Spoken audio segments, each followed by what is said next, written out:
We tend to put our focus on what we know. In the past, we have sought leaders who were know-it-alls, and right now we need learn-it-alls to solve tomorrow's problems.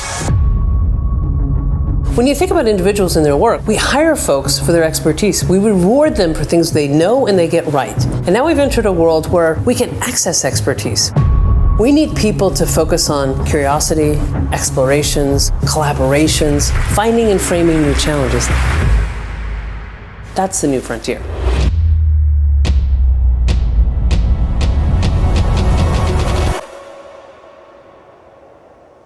This is the first image of Earth from space.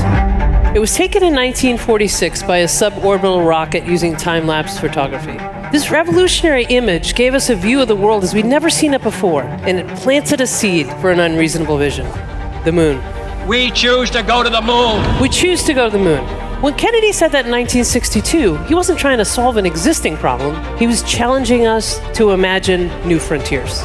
That's how we need to face our future today. Not with trepidation and fear, but with agency, determination, and most remarkably, unreasonable vision. This will illuminate a path to being just unreasonable enough to solve tomorrow's problems.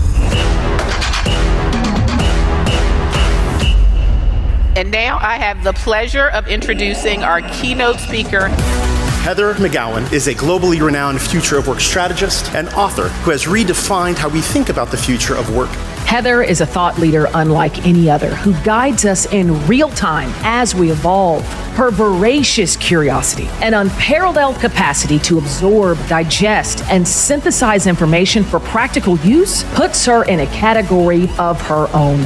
Please help me welcome Forbes contributor, and you're going to love her shoes, Heather McGowan.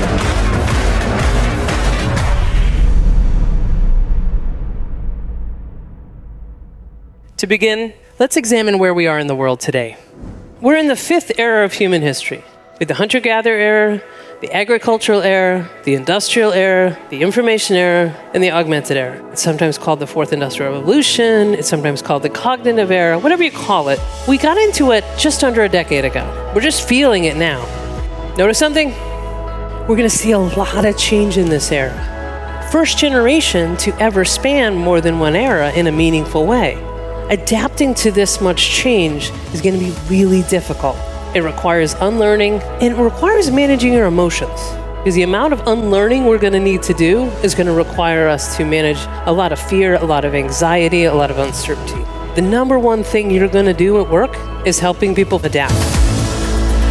A lot of times people come out of my keynotes and they say, I didn't see it that way before. I never really understood it that way before. Oh, I get it now. So my keynotes are, within 30 or 45 minutes, a state change with people. When they see themselves, they see their environment, and they see their opportunities differently.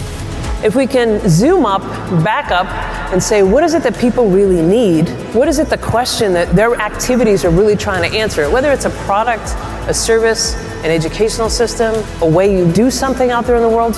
A lot of our work in the future is going to be about finding and framing new questions as opposed to finding the right answers. We need to have leaders who are better at harnessing collective intelligence. And that collective intelligence may come from humans or may come from technology. And it's a different leadership profile. It's a leadership profile that's not a know-it-all, but a learn-it-all. It's a profile of someone who's humble and curious and courageous. The augmented era is going to change the speed of our thinking, but also the depth of our thinking. And that's going to be an adaptation around how we learn as well as how we work. And it's going to lead us to ask ourselves two fundamental questions. What do we need to hand off? What are we ready to speed up? What are we ready to automate? And then what do we augment? Where's the opportunity for the human insight to make sense of things?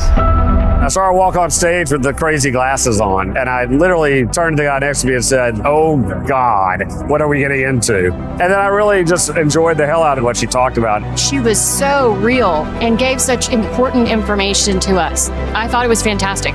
She was very captivating, energetic. So to summarize, how we're going to solve tomorrow's problems. Humans run on connection, and a lot of us are starving. It is our job to set their ambitions towards those new frontiers, empower them with trust, and challenge them to solve tomorrow's problems.